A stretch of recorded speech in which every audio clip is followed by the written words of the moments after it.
Police inspector Vikram school teacher Sushmita को कब्रिस्तान लाया था। पुलिस इंस्पेक्टर विक्रम के साथ नामचीन गैंगस्टर रघु भी था। गैंगस्टर रघु, तुम यहाँ क्या कर रहे हो? इंस्पेक्टर विक्रम, आप इसे पकड़ क्यों नहीं रहे हो? इतना भी नहीं समझ पा रही है तू कि इंस्पेक्टर विक्रम और मैं मिले हुए हैं। ये दुनिया बड़ी जालिम है, गंदी है और मैली है, तो अगर इसमें मेरे हाथ काले हो भी जाएं, तो हर्ज ही क्या है। आप पर मैंने भरोसा किया था इंस्पेक्टर विक्रम जी। ये वही कब्रिस्तान है जहां पर कई शूट आउट हुए हैं, उन सब लोगों के जिन्होंने मुझे रोकने की कोशिश की थी। तुम्हारा भी अब वही हश्र होने वाला है जो बाकियों का हुआ था, टीचर जी। विक्रम अपनी बंदूक निकालकर सुष्मिता के सर पर गोली मार देता है। सुष्मिता की मौके पर ही मौत हो जाती है। अगले दिन पूरे अखबार और न्यूज चैनल्स पर विक्रम की वाहवाही हो रही थी। न्यूज पर हेडलाइंस लिखी जा रही थी, एनकाउंटर स्पेशलिस्ट विक्रम ने मारा बाहुबली डॉन सुष्मिता को, जो टीचर के रूप में बच्चों का रैकेट चलाती थी। सुष्मिता की लाश अस्पताल के अंदर पड़ी होती है। तभी वहां पर एक आदमी आता है जिसकी आंखों में पैच लगा हुआ था और हाथ में लकड़ी की काटी थी। क्या हुआ है तुम्हारे साथ? कहां मारी जा चुकी हो? आखिर क्या हुआ तुम्हारे साथ? मारी जा चुकी हो अपनी अच्छाई के कारण, या ले ली है तुम्हारी जान इस बुज़दिल दुनिया ने? क्या है तुम्हारा दर्द? किसने मारी गोली तुम जैसी उड़ती पंछी को? किसने कांटे पर एक आजाद चील के? बताओ। वो सुष्मिता के सर पर हाथ रखता है ताकि वो जान सके कि उसके साथ आखिर हुआ क्या था। हाथ रखते ही उसे सब दिखना शुरू हो जाता है।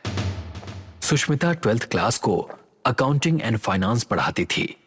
उसके क्लास में एक नमिता नाम की लड़की थी जो आए दिन ज्यादा छुट्टियां ले रही थी। सुष्मिता नमिता को पूछती है, क्या चल रहा है नमिता? आजकल हर हफ्ते तुम 3 दिन गायब मिलती हो, कोई प्रॉब्लम है क्या? नहीं मैम, ऐसा कुछ नहीं है, बस बीच बीच में मेरी तबीयत खराब हो जाती है जिस वजह से मुझे छुट्टी लेनी पड़ती है। क्यों, क्या हुआ है तुम्हें? बस ऐसे ही जुकाम है मैम। मगर गर्मियों का समय चल रहा है, अगर झूठ बोलना ही है तो अच्छे से सोच समझ कर बोलो नमिता। वो मैम, देखो नमिता, अगर तुम्हें कोई भी दिक्कत हो तो तुम मुझसे बात कर सकती हो। मैं पूरी कोशिश करूंगी तुम्हारी मदद करने की। जी मैम। वो लोग बात कर ही रहे थे कि तभी मैथ्स टीचर सलोनी सुष्मिता के ऑफिस में आ जाती है और सुष्मिता नमिता से कहती है, जाओ क्लास में जाओ और ध्यान रहे एक भी क्लास मिस ना हो। नमिता क्लास के लिए निकल जाती है। सुष्मिता, एटलीस्ट ब्रेक में तो स्टूडेंट के साथ मीटिंग मत रखा कर। अपनी कोई लाइफ है कि नहीं? तो फिर आ गई यहाँ टिफिन खाने। तो अपने ऑफिस में क्यों नहीं खाते टिफिन? यहाँ मुझे अच्छा लगता है तेरे साथ टिफिन खाने में। पता है मुझे क्यों अच्छा लगता है? क्योंकि मेरे ऑफिस में टीवी है ना, इसीलिए। चलो फिर टीवी देखते देखते टिफिन खाते हैं। सुष्मिता टीवी ऑन करती है और देखती है कि टीवी पर news reporter police inspector Vikram का इंटरव्यू ले रही थी। आज भी इंस्पेक्टर विक्रम ने दिखा दिया कि जब तक वो इस शहर में हैं, तब तक कोई भी गैंगस्टर, कोई भी चोर और कोई भी इंसान जो कानून को अपने हाथ में लेने की कोशिश करेगा, उसका यही हश्र होगा। जी हाँ, आज एक 20 साल का गैंगस्टर एनकाउंटर में मारा गया। इंस्पेक्टर विक्रम ने यही इस कब्रिस्तान में उस दहशी दरिंदे का एनकाउंटर किया और इस वक्त इंस्पेक्टर विक्रम मेरे साथ मौजूद हैं। इंस्पेक्टर विक्रम, आप क्या कहना चाहेंगे इस दरिंदे को उसके अंजाम तक पहुंचाने के बारे में? देखिए, जो कोई कानून को अपने हाथ में लेगा उसके साथ ऐसा ही होगा। मैं इसे गिरफ्तार करने आया था, मगर इसने पलटकर मुझ पर गोली चलाने की कोशिश की, जिस वजह से मुझे इसे मारना पड़ा।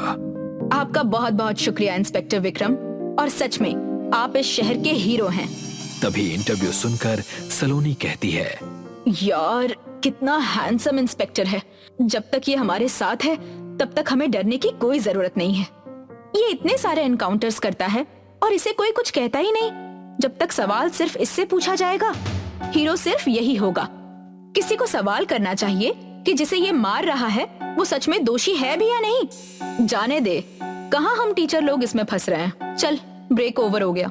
सुष्मिता अपने क्लास में जाने से पहले हाथ धोने के लिए वॉशरूम जाती है वॉशरूम पहुंचते ही वो नमिता को देखती है। जैसे ही सलोनी नमिता को छूती है, वैसे ही नमिता गन निकालकर सुष्मिता पर तान देती है। छूना मत मुझे। नमिता, मैं हूँ तुम्हारी टीचर। मैम, आप मुझे माफ कर दीजिए, मैंने आपको देखा नहीं। कोई बात नहीं नमिता, मुझे बताओ क्या हुआ और ये गन तुम्हें किसने दी? गैंगस्टर रघु बच्चों को जमा करके उन्हें पैसे देकर किलिंग करवाता है, और अगर हमने इनकार किया तो माँ बाप को जान से मारने की धमकी देकर वो हमें मारने के लिए मजबूर करता है। उन्होंने मुझे भी ये गन प्रिंसिपल मैडम अश्विनी को मारने के लिए दी है। फिक्र मत करो, मैं तुम्हारी मदद करूंगी, चलो मेरे साथ। सुष्मिता नमिता को लेकर इंस्पेक्टर विक्रम के पास थाने में पहुंचती है और उन्हें सारी बात बताती है। ये सुनकर विक्रम सुष्मिता से कहता है, ये खबर किसी के पास पहुंचनी नहीं चाहिए और ये सारी बातें हमें थाने में भी नहीं करनी चाहिए। आज हम तीनों पुराने कब्रिस्तान के पास मिलते हैं, वहां पर हम उस गैंगस्टर रघु को पकड़ने की योजना बनाएंगे। सुष्मिता और नमिता वहां पर पहुंचते हैं। विक्रम वहां पहुंचता है। अच्छा हुआ आप आ गए। जैसे ही सुष्मिता ये कहती है, गैंगस्टर रघु सुष्मिता के सर पर लोहे के सरिया से वार कर देता है, जिससे वो बेहोश हो जाती है। विक्रम नमिता को घर में बंद कर देता है और सुष्मिता को रघु और विक्रम मिलकर मार देते हैं। ये सारी ही चीजें वो आई पैच मैन सुष्मिता के बारे में जान जाता है। तुम्हारा दर्द मैं समझता हूँ। सुष्मिता अपनी आंखें खोलती है। उसका शरीर भयानक रंग का हो गया था और उसके सर पर गोली का निशान अभी भी था। नहीं छोड़ूंगी, किसी को भी नहीं छोड़ूंगी। विक्रम और रघु पार्टी कर रहे थे और 2 बॉडीगार्ड्स उनके घर के बाहर पहरा दे रहे थे। तभी उसी जगह पर सुष्मिता आ जाती है। पेड़ के पीछे से दोनों को आवाज लगाती है, चले जाओ यहाँ से, मेरी दुश्मनी तुम्हारे बॉस रघु से है। अरे देख, कोई तो पेड़ के पीछे से हमें जाने के लिए कह रहा है। ए लड़की, निकल जा यहाँ से, नहीं तो तेरा वो हश्र करेंगे जो हम 20 साल के बच्चों के साथ करते हैं। तो तुम लोग भी अपने बॉस के साथ उनका काम करते हो? हाँ, हमें भी पैसे मिलते हैं बच्चों से कत्ल करवाने के। खून करने पर वो लोग पकड़े जाते हैं और हम लोग आराम से बैठे रहते हैं। सुष्मिता उसका सर पकड़कर फाड़ देती है। नहीं नहीं, ये कैसे? कौन हो तुम? मैं रघु भाई के साथ काम नहीं करता, मैं तो सिर्फ वही करता हूँ जो वो मुझे करने के लिए कहते हैं। वो बॉडीगार्ड भागने की कोशिश करता है, मगर तभी सुष्मिता उसका पैर पकड़ लेती है और उसे खींचकर पेड़ पर फांसी दे देती है। रघु और विक्रम घर के अंदर पार्टी कर रहे थे। रघु विक्रम से कहता है, तुम्हें कोई आवाज आई क्या बाहर से? विक्रम नशे की हालत में रघु को जवाब देता है, कौन सी आवाज? कैसी आवाज? मुझे कोई आवाज नहीं आई। अबे चढ़ गई है तुझे। किसको चढ़ी? कैसे चढ़ी? अरे हीरो हूं मैं, शहर का हीरो, समझा क्या? रघु घर से बाहर आता है, ये देखने कि बाहर आखिर चल क्या रहा है। जैसे ही वो बाहर आता है, वो अपने 2 बॉडीगार्ड्स की लाशें देखता है। कौन है? किसने किया ये? सामने आओ। आ गई मैं। सुष्मिता रघु का गला उसके धड़ से अलग कर देती है। अंदर विक्रम पार्टी में मगन था। तभी घर का दरवाजा ठोकने की आवाज विक्रम तक पहुंचती है। विक्रम दरवाजा खोलने जाता है। कौन है रे? रघु, तू है क्या? जैसे ही वो दरवाजा खोलता है, रघु का सर दरवाजे पर लटका हुआ मिलता है और उसे पीछे से आवाज आती है, क्या हुआ? डर क्यों गए तुम? तुम तो हीरो हो ना इस शहर के, तुम क्यों डर रहे हो एनकाउंटर स्पेशलिस्ट? तुम्हें तो हमने मार दिया था ना। तुम्हें मारने मुझे आना ही था विक्रम। इस शहर को तुम्हारी असलियत मालूम पड़नी ही चाहिए। सुष्मिता विक्रम के शरीर से अपना हाथ आर पार कर देती है और ऊपर के कमरे से नमिता को बचा लेती है। टीचर, मुझे माफ कर दीजिए, मेरे कारण आपकी जान चली गई। तुम्हारे कारण कुछ नहीं हुआ बेटी, जाओ और अपनी आवाज ऐसे करप्ट पुलिस वालों के खिलाफ उठाओ। सुष्मिता नमिता की मदद करती है और वहां से गायब हो जाती है। रात के करीब 12 बजे का समय था। रीमा घर पर अकेली थी और बाहर से डरावनी आवाजें सुनाई पड़ रही थी। घर के पिछवाड़े से चमगादड़ों और उल्लुओं का शोर सुनाई दे रहा था। उसी समय रीमा को घर में कोई साया घूमता दिखाई दिया। इस साये को देखते ही वो डर गई। हे भगवान, गांव से बाहर घर बनाने का भी दुख ही दुख है। देखो कैसी डरावनी आवाजें आ रही हैं और ऊपर से लगता है कि घर में कोई काला साया घूम रहा है। ये कहकर रीमा घर के पिछवाड़े की तरफ चली जाती है। न जाने इस बुढ़ापे में कैसे कैसे भ्रम होने लगते हैं। जरा सी डरावनी आवाज भी भूत प्रेत या आत्मा लगने लगती है। ये कहते हुए रीमा घर के पिछवाड़े में जा पहुंचती है और तभी उसकी नजर एक छोटी बच्ची पर पड़ती है। बच्ची रीमा को देखकर मुस्कुरा रही होती है। अरे तू कौन है बेटी, और यहाँ इतनी रात को क्या कर रही है? मैं प्रेतनी हूँ, मैं अकेली नहीं हूँ, मेरी माँ भी मेरे साथ है। बच्ची के ये कहते ही उसकी माँ भी सामने आ जाती है और फिर दोनों प्रेतनियों का रूप लेकर रीमा को चेतावनी देने लगती हैं। ए बुढ़िया, अब तू यहाँ से निकल जा। अब यहाँ हम दोनों रहेंगी। तू ये घर छोड़कर भाग जा, नहीं तो मारी जाएगी। हम तुम्हें मार देंगे। डरावने चेहरों वाली खौफनाक प्रेतनियों को अपने सामने देखकर रीमा को पसीना छूटने लगता है और वो चीखते हुए वापस घर के अंदर भाग जाती है। बचाओ बचाओ, घर में 2 भूतनियां घुस गई हैं, कोई मुझे इन प्रेतनियों से बचाओ। रीमा उनके डर से रात भर सो नहीं पाती। वो बिस्तर में मुंह छिपाकर पड़ी रहती है और बाहर से डरावनी आवाजें आने लगती हैं। फिर जैसे ही सुबह होती है, रीमा की बेटी सविता उसके घर आ जाती है। अम्मा, आज खाने में क्या बनाऊं? आज तो मुझे भूख ही नहीं है बेटी, रात भर सो नहीं पाई। क्यों अम्मा, तबीयत खराब है क्या? सविता के ये पूछने पर रीमा उसे रात वाली पूरी घटना बताती है और फिर हैरान होते हुए कहती है, हैरत तो इस बात की है बेटी कि पहले तो कभी इस घर में कोई परेशानी नहीं हुई। 40 साल इस घर में बिताए हैं और कभी किसी प्रेत आत्मा तो क्या उसके साए तक को नहीं देखा। फिर अब न जाने कैसे वो पिचाशनियां आपके मन का वहम भी हो सकती हैं अम्मा। वो वहम नहीं, सच्चाई है बेटी, न जाने कहां से आ मरी है। रीमा की ये बात सुनकर उसकी बेटी सविता को भी बात में कुछ सच्चाई नजर आती है और वो उस रात अपनी माँ के साथ घर पर ही रुक जाती है। फिर जैसे ही आधी रात का वक्त होता है तो उनको डरावनी आवाजें सुनाई देने लगती हैं। साथ ही घर में काले साए घूमते नजर आने लगते हैं। अरे माँ, घर में जरूर बुरी आत्माएं घुस आई हैं।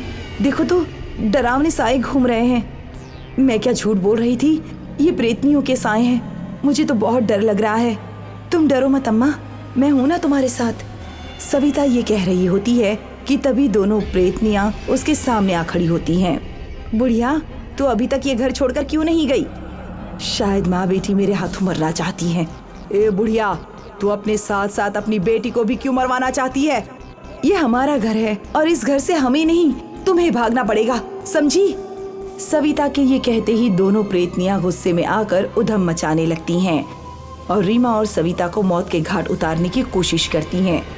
अरे बचाओ बचाओ, ये भूतियां हमें मार डालेंगी, कोई हमारी मदद करो, हमारे घर में स्मशान घाट की पिचाशनियां घुम आई है। जैसे ही रीमा और उसकी बेटी चीखना चिल्लाना शुरू करती हैं, उसी समय बाहर से कुत्तों के भौंकने की आवाजें सुनाई पड़ती हैं और उसके कुछ ही देर बाद दरवाजे पर सरपंच और उसका नौकर आ जाता है। अरे दरवाजा तो खोलो रीमा चाची, मैं सरपंच धनीराम हूँ। आप इतनी रात गए क्यों चिल्ला रही हो? सरपंच की आवाज सुनते ही रीमा और उसकी बेटी दोनों को हिम्मत मिल जाती है और साथ ही प्रेतनियां भी एकाएक गायब हो जाती हैं। सविता दौड़कर दरवाजा खोलती है और फिर सरपंच अपने नौकर के साथ अंदर आ जाता है। चाची, ऐसी क्या विपदा आन पड़ी जो आप दोनों इस तरह चिल्ला रही थी? क्या बताऊं सरपंच जी, हमारे घर में 2 प्रेतनियां घुस आई हैं और वो हमें रोज रात को बहुत परेशान करती हैं। प्रेतनियां? पर प्रेतनियां को आपसे क्या चाहिए? उन्हें ये घर चाहिए, कह रही हैं कि मैं ये घर छोड़कर चली जाऊं और इस घर में अब वे रहेंगी। रीमा की बातें सुनकर सरपंच को कुछ अटपटा सा महसूस होता है और वो एक पहुंचे हुए फकीर को बुलाकर उससे इस बारे में बातचीत करता है। फिर फकीर उन्हें जो बताता है उसे सुनकर तो सरपंच और रीमा दोनों चौंक ही जाते हैं। रीमा काकी के घर में सच में 2 खौफनाक प्रेतनियां घूम रही हैं, मगर वे अपनी मर्जी से वहां नहीं आई हैं, उन्हें वहां लाकर छोड़ा गया है। मगर रीमा चाची के घर कोई भूतनियां क्यों छोड़ेगा? किसी को इनसे क्या दुश्मनी? दुश्मनी तो इनसे किसी की नहीं, मगर कोई इनका घर और घर के पिछवाड़े का बगीचा कब्जाना चाहता है, और वो कोई तांत्रिक है। तांत्रिक की बात सुनकर रीमा को कुछ याद आता है। हाँ, पड़ोसी गांव का एक तांत्रिक मेरे घर को खरीदना चाहता है और कई बार मेरे पास आ चुका है। पिछली बार तो वो मुझे धमकी देकर गया था। क्या धमकी देकर गया था चाची? यही कि अगर तू ये घर मुझे नहीं बेचेगी तो मैं इसे स्मशान घाट बना दूंगा।